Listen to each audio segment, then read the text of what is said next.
पवित्र ओडिया नववर्ष तथा शुभ महाविशुभ संक्रांति अवसर में सागर गाँव में रात्रि 1 घंटिका समय हरिहर महान भेट महोत्सव महासमारोह अनुष्ठित हो जाइछि।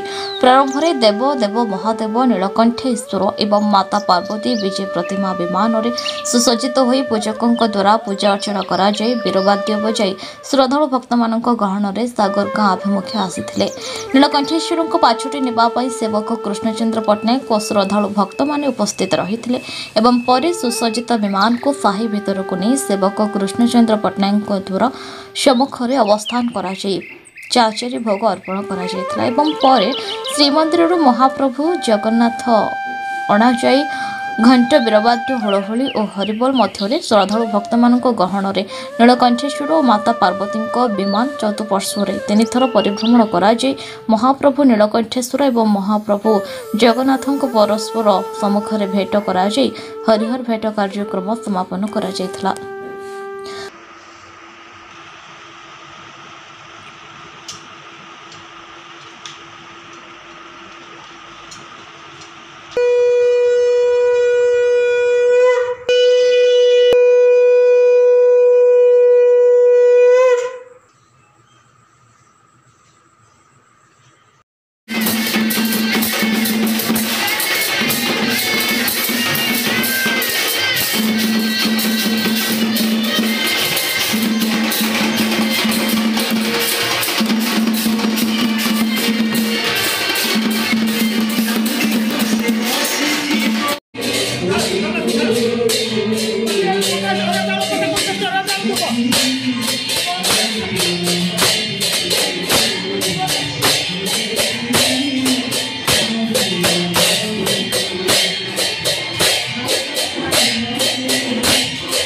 जयकृष्ण पट्टनायक सागर गाँ ग्रामर जड़े अधिवासी प्रत्येक वर्ष आमर यही पवित्र पणा संक्रांति रे आमर ग्रामर इष्ट ठाकुर नीलकंठ देवंकर प्रत्येक वर्ष भली ए वर्ष बहु जाकजमक होई अछि आमर यही पणा पर्व। यही पणा पर्व रे आम ग्रामर समस्त भक्तवृंद माने आमर यही कार्यक्रम को बहुमात्रा रे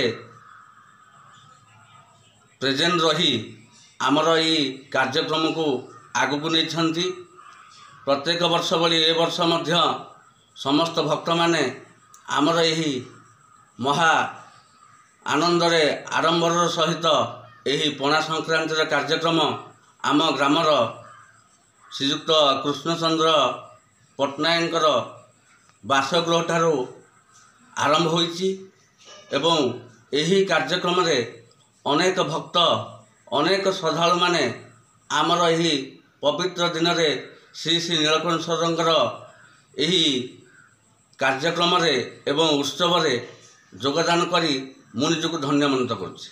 मु श्री निर्विकार महापात्र आराध्य देवता नीलकंठेश्वर देव पूजक। आज को बहु दिन है बहु पुराण काल ये महापणा संक्रांति यात्रा नीलकंठेश्वर आरंभ हो। श्री श्रीदेव नीलकंठेश्वर देव प्रथमे आस्थान विजय कर विमान सज्जित हो बसवा पर से प्रशासन सह गाँ सभापति निर्देश क्रमे ये यात्राटी आरंभ हो आसे। प्रथमे श्रीजुक्त कृष्णचंद्र पट्टनायक द्वारे महाप्रभु भोग खाती पणा सारती। पणा कार्यक्रम सरीगला आमर ये पोखरी गोटे अच्छी नुआ पोखरी बोली ता तटदेश गोटे मंडप अच्छी सेठे भी पूजा पाती। तापर बाद्य भाद्य जहाँ जमी बजाबजी कर समस्ते श्री श्री महादेव जोशी द्वारे प्रभु भोग खाई सारापर पूर्वत फेरी जाती मंदिर को सेठारे शिंकुड़ी छिंडा कार्य गोटे आरंभ हुए।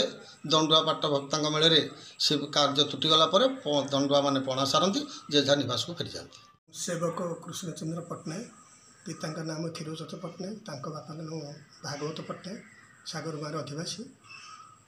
आज पवित्र शुभ अवसर में ओडिया नववर्ष एवं महाविश्व पणा संक्रांति पालन अवसर में क्यों आवाहन कालू आमरी द्वारे अधिष्ठित प्रतिष्ठित ठाकुर श्री श्री नीलकंठेश्वर देव आम द्वार को आसती प्रशासन सह साजसजा सहित वीर वाद्य घंट काहली वाद्य सहित आम द्वारे महाप्रभुंकर अवस्थान हुए और चाचरी भोग खाती।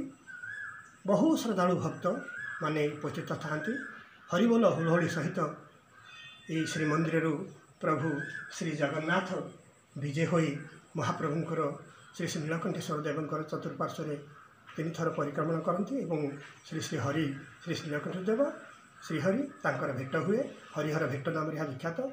से मु निजक धन्य मन करुच्ची मोर पूर्व जन्म आनंद एवं पवित्र सद्गुरु श्री श्री ठाकुर अनुकूल चंद्र आशीर्वाद ये महान कार्यक्रम तथा समस्त साहाय्य सहयोग प्रतिष्ठित हो आध्यात्मिक परिवेश सहित यही शुभ अवसर में गोटे गीत बोलुची।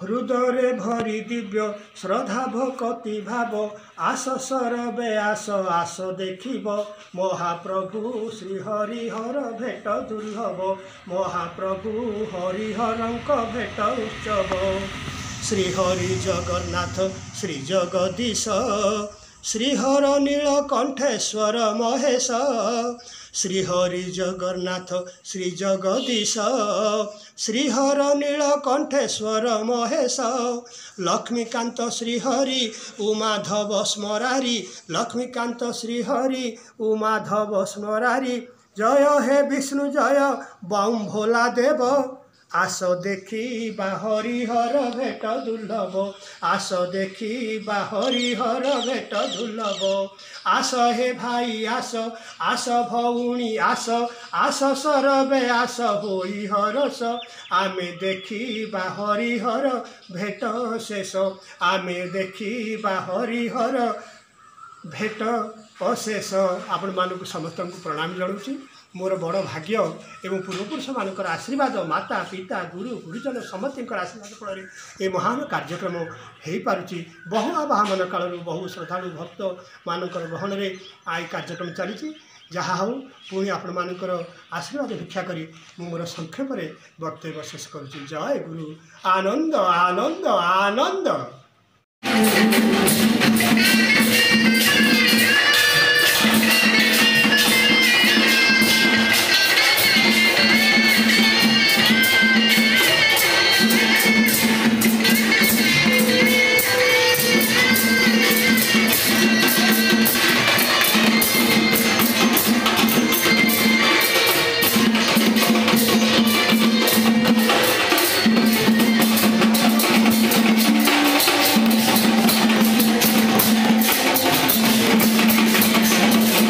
बोलगड़ू सुशांत कुमार प्रधान का रिपोर्ट न्यूज उपांत खबर।